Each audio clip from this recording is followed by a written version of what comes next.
Good morning. So the first thing I wanted to ask is just what inspired you to curate and participate in the New American Revolution project? Why did you want to make that happen? We all have to, if we love our country and we love ourselves as a people, as a community, we all have to participate as much as we can. As they say, where I come from, you get in where you fit in. When I look back at all the things that have happened in our nation, good, bad, or indifferent, there are things that are just missing. All of us collectively couldn't lay out the systemic issues. There's so many, but if we got to start somewhere, and the New American Revolution is looking at what the American Revolution was supposed to be in the very beginning, right? Like, the founding fathers were essentially founders. They were founders of companies. They were entrepreneurs. They decided that they didn't want to pay taxes to the British monarchy anymore. Because they had no representation in British Parliament. So it was basically no taxation without representation. And that's the same thing going on over here, right? We don't have the representation. We don't have proportionate access to education, proportionate access to healthcare, and proportionate access to representation, and not just in legislation, but just civil issues. We just don't have enough representation. And if you think about it, the lobbying that happens on Capitol Hill is mainly for groups, organizations, and companies. And how many companies do we own? I mean, yes, we are around 13.7% of the population of African Americans and African diaspora, but we really don't have a piece of the pie. That song for the Jeffersons, it's like we finally got our piece of the pie, but where is our slice? How does Black art play into your vision of a Black future? Well, I want to be very clear that the future is for everybody. And when I make reference to Black, I'm speaking about the fact that, if 95% of the observable universe is dark energy or dark matter, it's actually what allows us to see the light. Why should we as a race ever feel inferior if we are deemed Black? Just first and foremost. And when you talk about the universe, when we look out into space at night, right, we see the stars. Science tells us that we're looking at the past, we're looking at the present, and we're looking at the future all at once. So for me, that's very important too, because it just shows us that we have nothing to fear, and the people who fear us have nothing to fear. I mean, just look up at the sky at night. It looks like us all the time, literally, no pun intended. Before you get to Black art, art is the expression and it is the co-creation with the creator. Every time we think something, we are co-creating. Every time we draw something, we are co-creating with the creator, right? The creator created not only everything that's on this planet organically and inorganic, but it created all the other planets in our solar system, which, by the way, our planet, as heavy as these topics are in the world right now, our planet, rotates at 1,000 miles per hour. As heavy as all this stuff is, and as heavy as everything else is altogether, our planet travels 55,000 miles per hour around the sun and our solar system. So my whole thing is what can't our God do? What can't the universe do for us? When you think about people expressing themselves, they're sometimes it's a time capsule to tell you what was going on. Sometimes it's just literally just it's the future. I mean, I'd even argue that artists are psychics, right? Because they see something in their head that no one else sees, and then they literally just sort of translate, right? So Black art is the art that comes from the Black progressive minds, and people who are seeing things that's going on. So they create, paint, design these time capsules, or people who see the future. Black art is very important during these times. Black art is American art. America was built on the back of our ancestors. All of my ancestors were enslaved, all of them. I did the show with Dr. Henry Louis Gates. What he's doing is bringing people together by letting them know that our countries are interconnected, because America, you know, American culture is Black culture. These are stolen lands built by swollen hands. It's just time that we just look at this, man. I love this country. And I know you're not asking me this question, but I might as well say it, man. I love this country, man. But we got to just look at what it really is and how it was built. There's nothing Thanksgiving about the Trail of Tears. You know, that was actually Thanksgiving. And we just got to start to look at these things. You know, as a nation, we love this country, but we just want this country to have laws that really reflect that it loves us. So much of what you're talking about is seeing and then building, as far as I can tell. And I think that one of the things that I really loved about your participation in the New American Revolution Project were the people who you decided to bring in, or the voices that you decided to amplify in your participation. People like Janiyah Khan, people like Amari Jones, Nicholas Smith, who is an amazing artist, 21 Savage. How did you choose these people? How did you decide that these were the people who really had something to say and you really wanted to be part of amplifying their voices? Well, I am a galvanizer. I'm not an educator. And so what I tried to do is put together a group to help me curate and figure out who were the emerging voices that may not be getting the volume and the visibility that they deserve. And we collectively made that decision. This was the New American Revolution issue of Time, was really honestly done by a bunch of people. It should have been a bunch of people whose names should have gone down, not just mine. My best work is when I collaborate. You know, if you see me in the video standing next to somebody, that's what I'm really good at. Well, I'm really not good at being on the front lines. Like, that's just not my thing, you know, but I just tried to be supportive as we could. And just like I said, give visibility and volume to people who are really in it and really doing it right now, just so that, like, the public, so we can debunk these fears. I mean, can you imagine the kind of fear that we've seen, you know, over the past couple of days, just being pushed to the American people? Like Doc Rivers is correct, man. Like, all cultures have their issues, but man, we're the ones that are afraid. We're the ones that are being shot and killed, you know, unarmed. Like, this is really happening to us. This has always happened to us. Right. You know, the internet, good, bad, or indifferent, and its ubiquitous nature is exactly the reason why that, you know, people are talking about it more, because other than that, you read it in a textbook, which was whitewashed in a way that, like, was tolerable. Well, when was it tolerable? I mean, 13th Amendment should just said, you know, slavery is abolished. Why did it have to have except? It's really real. It hurts when people can't see it. But you know what?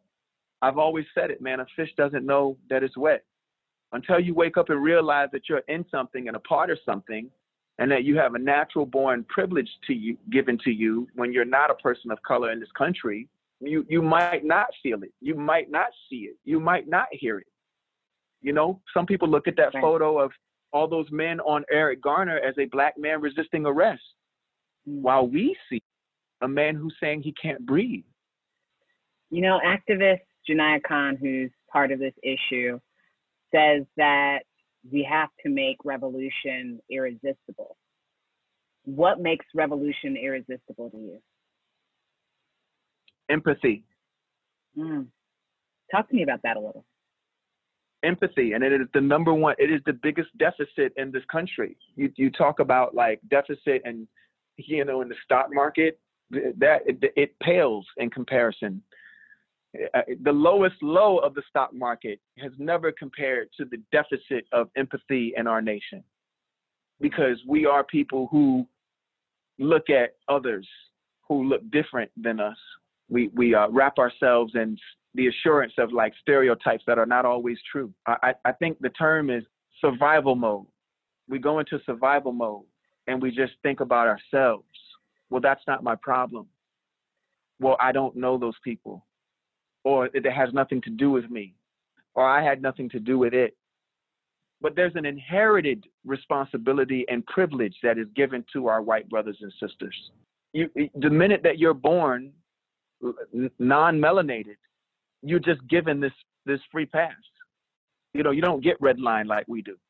Now, I'll say that some of our poor white brothers and sisters get some of this treatment, but it's not something that they can't get themselves up out of. It's very different. You see, there's an oil and water culture out there in our country where they say, we get it, we're different, and they are them and we are us. But if you hear that, that's sides. There's no blending of oil and water. There's oil and water in business. There's oil and water in legislation. There's oil and water in healthcare. There's oil and water in education. That's the oil and water culture. It looks like it's all good until you read the fine print. That's fine print racism. My state was one of the first 13 colonies, but think about that, colonies, colonialism. You know what I'm saying? And people confuse colonialism with capitalism. Yeah. Colonialism is toxic capitalism. Talk to me a little bit about capitalism in terms of, you know, I know that you guys just came out with this amazing song, Entrepreneur, and the video includes so many Black, brown, like just different kinds of entrepreneurs, like people who, and specifically Black, but people who are not necessarily famous, but are running businesses and doing this work. How important do you think entrepreneurship is to getting to the places we want to be in the United States? I know we have a very long way to go. The video highlighted there are people out there. We want them to get support. They are out there. At the same time, we just need our nation to recognize the fact that, like, there's been like these purposeful blockages and disadvantages levied our way. That makes it very tough for people of color to start a business. The other thing too is that, as I said earlier, like the founding fathers, they call them that for a reason. They're founders.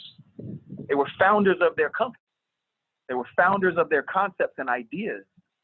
And this was supposed to be, you know, a situation where all men are created equal, right? But if all men are created equal, and this law was supposed to uphold that, then laws that pertain to, like, you know, all these other, you know, pillars that are systemic issues for us, like education, healthcare, and legislation, and even entrepreneurship, these things need to change. So while we highlighted a lot of the progression and what we're meant to do, we also want to bring to the light that there's a lot of changes that we need.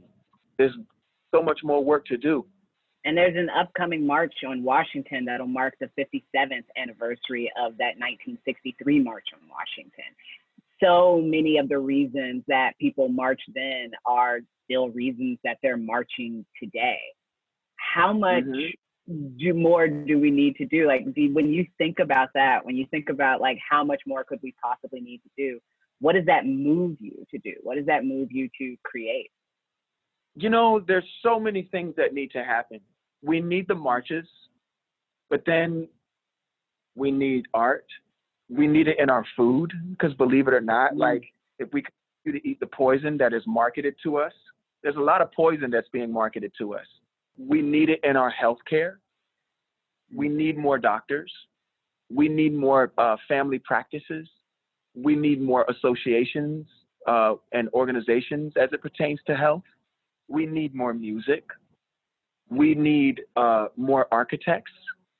We need more architecture. We need more representation in local municipalities. We need more business owners in the world of like ride sharing, or it's just like actual, you know, transportational companies. There's just a lot, like, we just need more. We need more representation in different fields. It's just very important. And the march is one way that we've seen it be very effective, but we need more. We need more. You know, if they expect more out of the citizens, you got to stop treating us like a consumer base. We got to act more like a country, not like a company, but we act like a company. and we treat our citizens like a consumer base. But you know what? If you look at the plight of the Black man and the Black woman and the Black human being, it's not dissimilar from the other minorities and the other people of color. If we would just ask ourselves, when these municipalities and these states look at us and, you know, while we're protesting and not pay attention to the fact that they're infiltrators and imposters in some of our groups, trying to like malign, if you will, and blaming us, when all we're trying to do is stand up for what's right and protest, like you said, march. Maybe some of these municipalities and states should look at themselves and ask themselves what their core values are. And you know what? If you really want to know what a city's core value is, all you got to do is look at its city seal.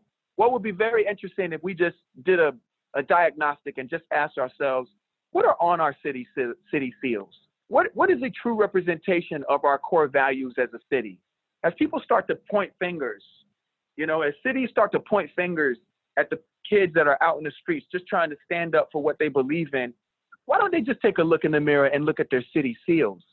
And my Virginia Beach city seal says, the city of Virginia Beach, landmarks of our nation's beginnings. Well, what do you think of when you hear that? What are the landmarks of our nation's beginnings?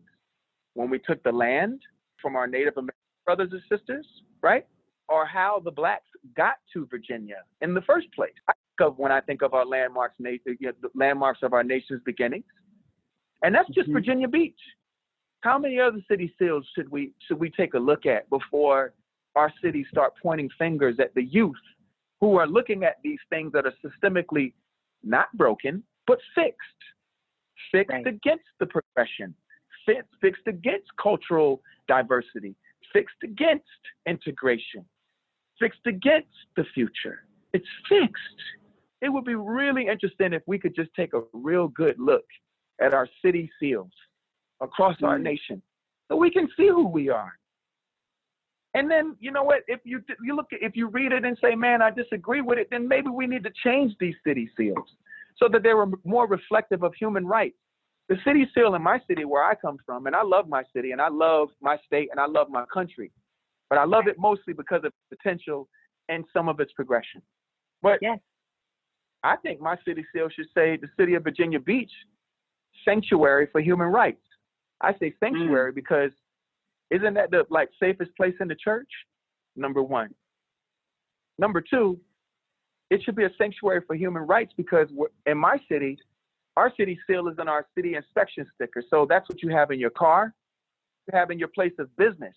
But if you're a transgender person and you feel like someone is treating you funny or you're not welcome, you look at the city seal to find refuge and to welcome. But that landmarks of our nation's beginning does not reflect a welcoming space for a transgender or welcoming place for Blacks or people of color, right? So then I'd say a good, healthy litmus test or battery test to ask business owners is to say, hey, you know, would you accept a Black dollar? The answer would be yes. Then I'd ask, would you accept a transgender dollar? Depending on who you're talking to, some of them would say yes quickly and others would hesitate, but they would know that they have to say yes.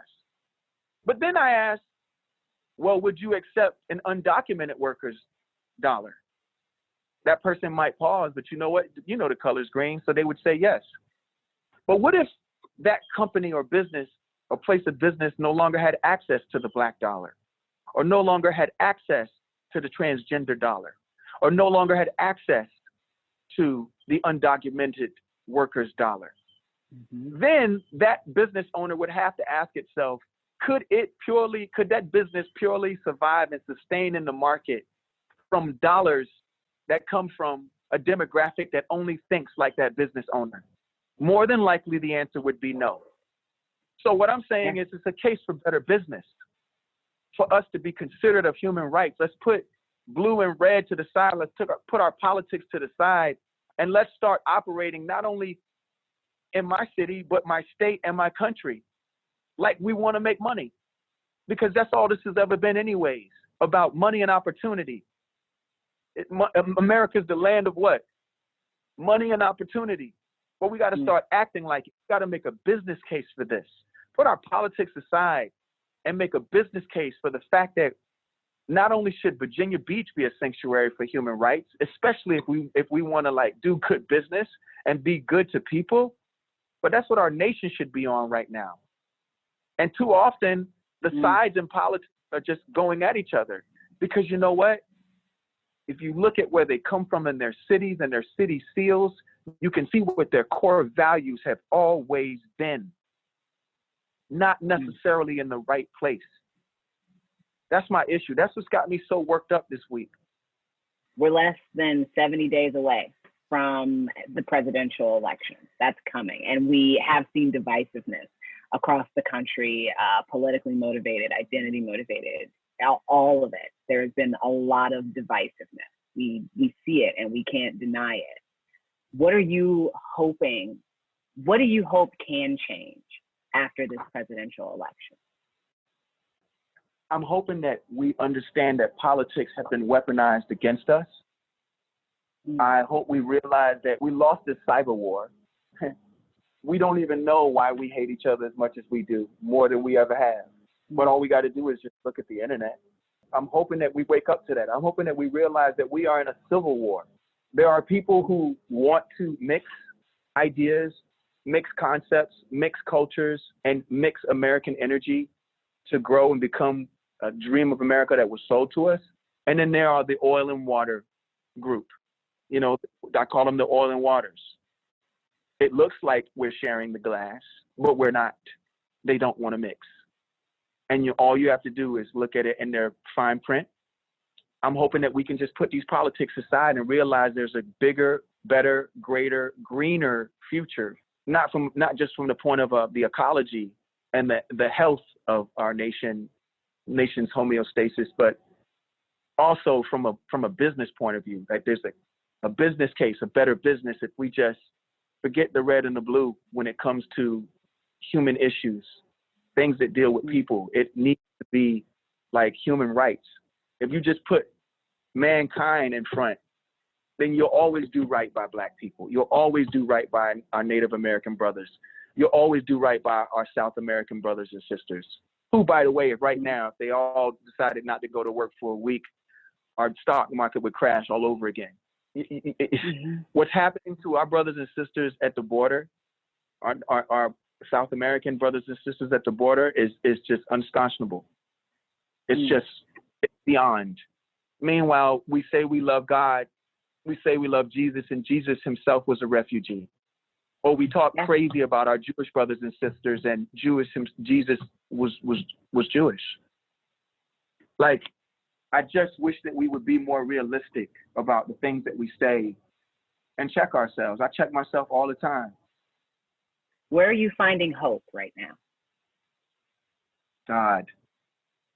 God, the universe, that the planet is still turning 1,000 miles per hour with such heavy things going on. God is the greatest. Pharrell, thank you so much for your time. I've really, really enjoyed talking with you. I thank you too, and be blessed, and more importantly, be a blessing. Thank you guys for this opportunity.